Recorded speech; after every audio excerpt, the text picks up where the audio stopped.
Good day everyone, I'm Jana Patricia M. Montaño and I will be reporting on Chapter 5 of our Credit and Collection subject, Major Documents Used in Credit Transaction. So what exactly is a credit instrument?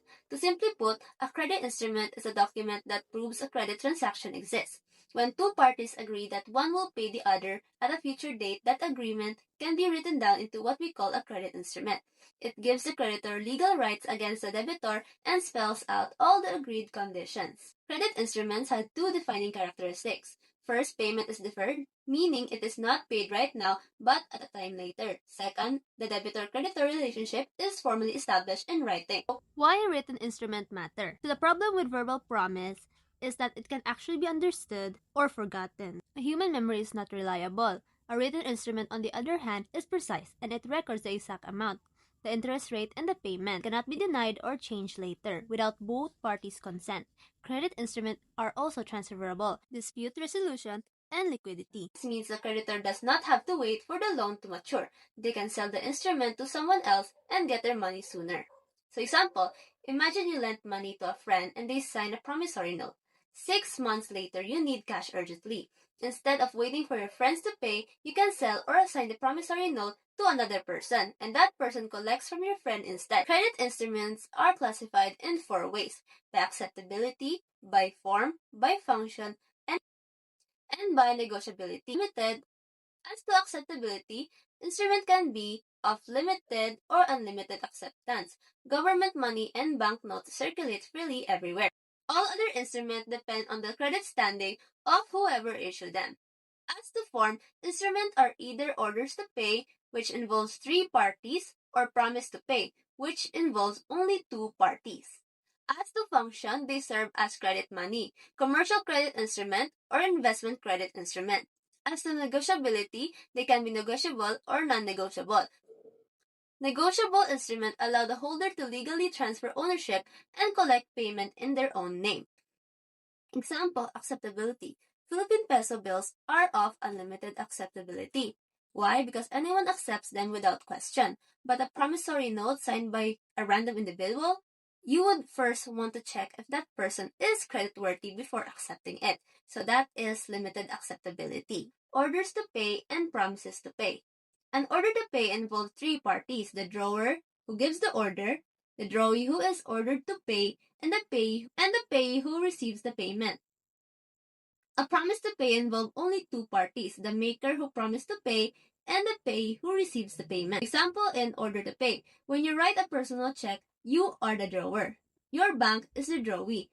They are ordered to release the fund. The person or store you are paying is the payee. So that is 3 parties. Example for promise to pay is when you sign a promissory note at a bank for a loan. You are the maker. You are personally promising to pay the bank back. Only 2 parties is involved. Promises to pay under commercial credit instrument. The first and most common promise to pay is an open book account. This is the implied verbal promise made by a buyer when they purchase goods on credit. The seller simply records it in a ledger or notebook. It does not need to be formal. In fact, it is one of the most informal credit instruments that exists. In more formal businesses, this is recorded as accounts receivable. While it is convenient and widely used, it lacks legal formality and does not usually contain the elements needed for negotiability. Example, the most classic Philippine example is the sari-sari store. The lista. You buy pandesal and coffee on credit. The owner writes it down in a small notebook, and you settle at the end of the week. That notebook is the open book account. No signature, no contract, just trust and a written list. The second promise is to pay the promissory note. A promissory note is an unconditional written promise by the maker to pay a certain sum of money to the bearer at a determinable future time. Unlike the open book account, this one is in written, signed, and usually contain essential elements of negotiability. It is widely used in banking and commercial lending. It can appear on financial statements either as notes receivable, which is an asset, or notes payable, which is a liability. However, it has a limitation.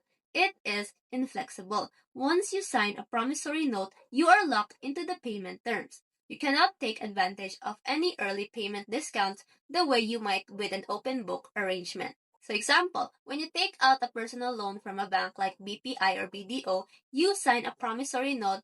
It states, I, your name, blank, promise to pay BDO the amount of 50,000 plus interest on a specific due date. That document is a promissory note. Third is the collateral promissory note. This is basically the same as an ordinary promissory note, but with one important addition, collateral.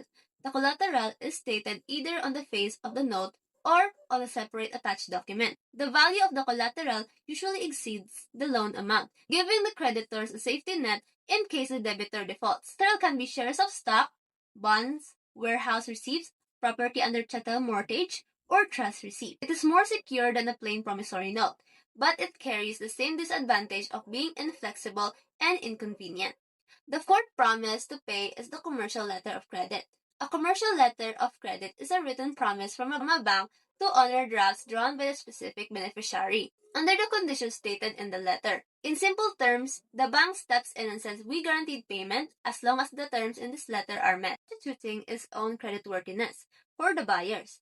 This is very important in international trade, where the seller and buyer may not know each other personally and cannot easily verify each other's ability to pay. Commercial letter of credit must specify the maximum amount covered, how long it is valid, the documents required for payment, the description of the goods, and how the drafts are being drawn, by mode of transmission and by duration.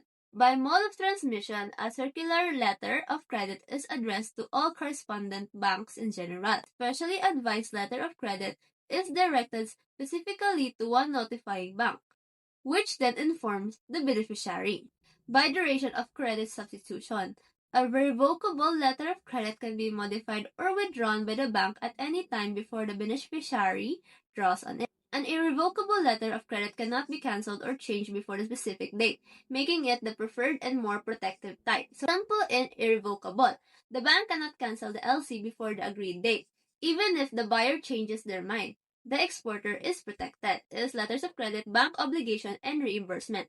By obligation of the bank, a confirmed letter of credit means the advising bank also takes on the obligation to honor the letters of credit. So, there are now two banks guaranteeing the payment. Non-confirmed advising bank only notifies the beneficiary without assuming any additional liability method of reimbursement. The simple method uses book entries when the opening bank already has an account in the paying bank currency. The reimbursement method uses a draft when no interbank accounts exist between the two banks. Credit are now also classified by how payment is actually made. There are 5 methods. 1. Negotiation, used for circular LCs. The beneficiary negotiate the documents with any bank. Straight, used for specially advised LCs. So payment goes directly to the named beneficiaries. 3. Acceptance. Payment is made through time drafts that the bank first accepts. 4. Local currency. The draft is paid in the seller's own currency. And 5. Foreign currency. Payment is in a foreign currency, whether the buyer or another agreed currency. There are also special types of letters of credit worth noting. Signable. The exporter can transfer the LC to a third party such as the manufacturer who actually produced the good. Next, back-to-back. When the original LC cannot be assigned, the exporter's bank create a secondary LC in favor of the supplier. The two LC cancel each other out. Next, red clause. Allows the exporter to withdraw funds in advance to purchase or produce the good. An irrevocable confirmed LC. Revolving sets a credit limit that automatically replenish once used until negotiable are terminated. To understand how a letter of credit works in practice, it helps to know the 4 parties that are involved. First is the importer, the buyer who opens the LC and must eventually reimburse the bank for all payments made. Issuing bank, the importer's bank that issues the LC and guarantees payment. Next, advising confirming bank, the bank in the exporter's country that notifies or also guaranteed the LC. And next, the exporter, the beneficiary who ships the good and submits document to collect payment. The core principles is called substitution of credit. The bank's credibility stands in place of the buyers. They reimburse the bank. The bank reimburses any confirming bank through interbank settlements. The fifth and final promise to pay is the traveler's letter of credit. It works on the same principle as a commercial LC. The bank's credit standing replaces the traveler's personal credit, but its purpose is to simply give the travelers access to funds while they are abroad, issued together with an identification letter and a list of correspondent banks. Whenever a traveler needs money, they go to any correspondent bank on the list, present the ID letter and the LC, draw a draft for the amount needed, not exceeding the credit limit, Bank stamps the LC to note each withdrawal and honor the draft. And finally, final bank is reimbursed via interbank settlement. Issuing bank cancels the LC once fully repaid. So in conclusion, credit instruments formalize promises into enforceable obligation, from a simple lista to a complex letter of credit. They all serve that same core purpose. Our job is simple: match the right instrument to the right transaction. That skill protects businesses and builds lasting credibility. That's all. Thank you for listening.